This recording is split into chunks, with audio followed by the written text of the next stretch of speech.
Remarks of the President at headquarters area of the White Sands Proving Grounds in New Mexico, June 5, 1963. General, Mr. Vice President, Senator Russell, Congressman Morris and Montoya, Governor, ladies and gentlemen, I want to express a very warm appreciation to all of you for your generous welcome and for coming out to greet us. The Vice President spoke this morning at the Naval Academy and has come here. I went with some members of the Congress to the Air Force Academy in Colorado, visited the North American Defense Center in Colorado, and now come here. And I think all of us who leave Washington, D.C., with all of its complexities and all of its diverse views and all of its areas of decision, get tremendously heartened by a visit to those of you who are working in the field and who can see day by day measurable progress which strengthens our country and those associated with it. This must give you the greatest possible satisfaction, because never in history has so much depended upon one people. And I think never in history have one people been so willing to assume that responsibility. Here in this ancient part of the United States, settled before all the rest, where so much has happened in a concentrated period in the last 20 years, which has marked all the kinds of changes in war, the means of defense, and now the movement into outer space. And all of you are a vital part of it. What you do here, far away from Washington, far away from some of our great capitals, far away from the many countries which depend upon us, what you do here, what progress you make, what dedication you demonstrate, makes a significant difference to the security of our country and to those who depend upon us. That is an almost unique role to play, and I know that you feel the same sense of pride in your chance, in your time, in your day, to play a part in the life of the great republic, as do all of us whose responsibilities are somewhat different. I want to express my thanks to all of you. We admire what you're doing, and even more important, we're very grateful to all of you. Thank you.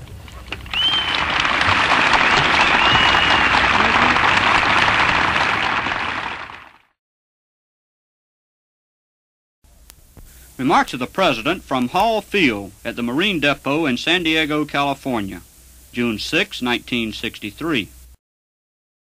General, gentlemen, I want to express my very strong appreciation to all of you this morning on behalf of the people of this country. The United States, though a young country, has an honorable and distinguished martial tradition, stretching back to the Revolutionary War, the War of 1812, the War of 1847, the Civil War, the Spanish-American War, World War I, World War II, Korea. It has meant that every generation of Americans in our country's history has had to bear arms in defense of this country. In more recent years, however, our responsibility has been broader. Since 1945 and the end of the Second World War, the whole cause of freedom has depended upon the United States. We have been the keystone in the arch. The 180 million Americans carrying on a worldwide struggle against the Sino-Soviet bloc, composed of more than 1 billion people, have been able to maintain the independence of this country and dozens who are allied with it. You men here on this field help maintain the security of countries 10,000 miles away. And I can tell you that in the time that I've been President of the United States, in the last 2.5 years, in Berlin, in Laos, in South Vietnam, and last fall in the Caribbean, it was the men who served in the armed forces of the United States that not only kept the security of this country and others, but also maintained the peace. The force that we have is to permit us to develop ourselves, our resources, improve the life of our people, and make it possible for what Thomas Jefferson called the disease of liberty to be catching all around the globe. I hope that no man who serves in our armed forces ever forgets that upon him the security of this country depends. It is the 16 divisions of the United States Army, the divisions of the United States Marine Corps, the fleets we have at sea, the airplanes we have scattered around the world in air bases. Upon these men and the machines that they master depends the well-being of this small world of ours. So I come here today not to speak to all of you, but to get the kind of realization which all of us in Washington need, which is that there are still thousands of young men in this country who are ready to take up arms in its defense. That the old Corps may have been a great Corps, but the new Corps is just as good. That the young men who are coming off the farms and cities of this country and joining the Marines and the Navy are just as good as their fathers were in the Second War or their brothers in Korea. And that now and in the years to come, those who oppose us, those who wish us ill, must contend with the strong determination of Americans to not only endure and survive, but also to prevail. On behalf of the people of this country, I wish to give you our strongest thanks. Remarks of the President aboard the aircraft carrier Kitty Hawk, June 6, 1963. Gentlemen, I want to be, on behalf of all of us who visited with you today, to express our warm appreciation. I think all of us have been impressed by how vigorously and successfully the United States Navy has applied all of the modern advances in science and technology to this age-old struggle of maintenance of control of the seas. Just as Admiral Mann said more than 50 years ago, any country which wishes to protect its security and the security of those allied with it must maintain its position on the sea. And if there is any lesson of the 20th century, and especially of the past few years, it is that in spite of the advances in space and in the air, in strategic air, this country must still move easily and safely across the seas of the world. The events of October 1962 indicated, as they had all through history, that control of the sea means security. Control of the seas can mean peace. Control of the seas can mean victory. The United States must control the seas if it is to protect our security and those countries which stretch thousands of miles away but look to you on this ship and the sister ships of the United States Navy. I want to express our appreciation to all of you. The sea is a friend and an enemy. Those of you who sail it know it. Those of you who sail it carry with you our warmest appreciation and our best hopes for the future. Thank you, gentlemen. Remarks of the President upon departing the Naval Air Station and Pacific Missile Range Headquarters from Point Mugu, California, June 7, 1963. Governor Brown,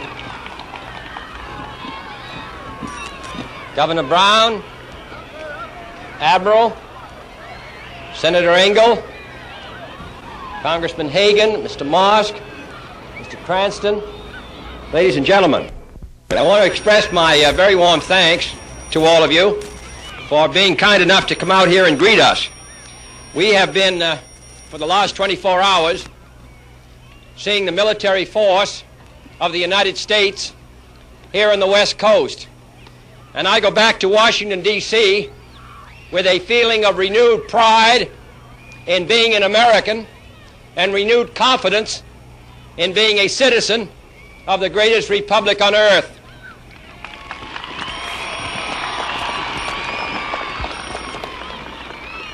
All of us are aware of the tremendous influence and strength of the United States. But what does it consist of? It does not consist of ambassadors, important as they may be, It does not consist of members of the cabinet, however able they are. It does not consist of presidents of the United States, regardless of what may be their competence. It consists of 180 million people living in a rich, productive country and guarded by the finest Navy, Army, and Air Force in the country and in the world. That's what the power of the United States consists of. We do not come, therefore, from Washington, D.C. to encourage the military forces. We see the military forces in order to encourage ourselves. I want to express our thanks to you. I have heard about California sunshine. I believe that sometime today I'm going to see it. I want to, even if you may not have lately, in any case, I want to thank you for coming out here and giving us a warm hello. Thank you very much.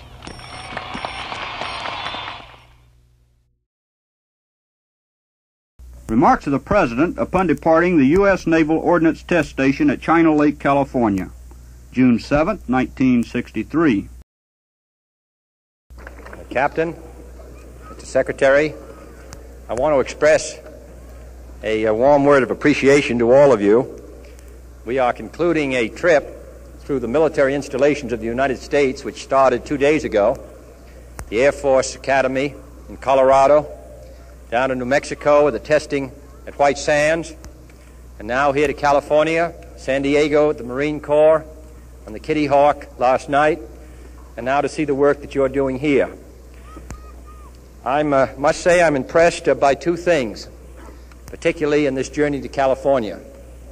First, I've never seen any healthier-looking children, which is the best advertisement that I've heard for this state, and I want to express commendation to all of the mothers and fathers who are bringing up what looks like some of our best future citizens.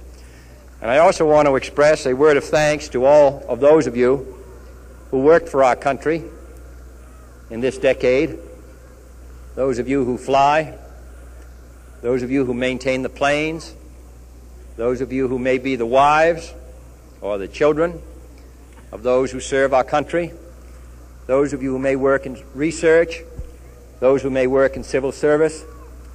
I think all of us today in 1963 are proud of the fact that in one way or another, in one place or another, all of us have an opportunity to serve the United States. This is the last best hope. And I think in 1963, I cannot think of a prouder statement when asked what our occupation may be than to say, I serve the United States of America. We want to thank all of you.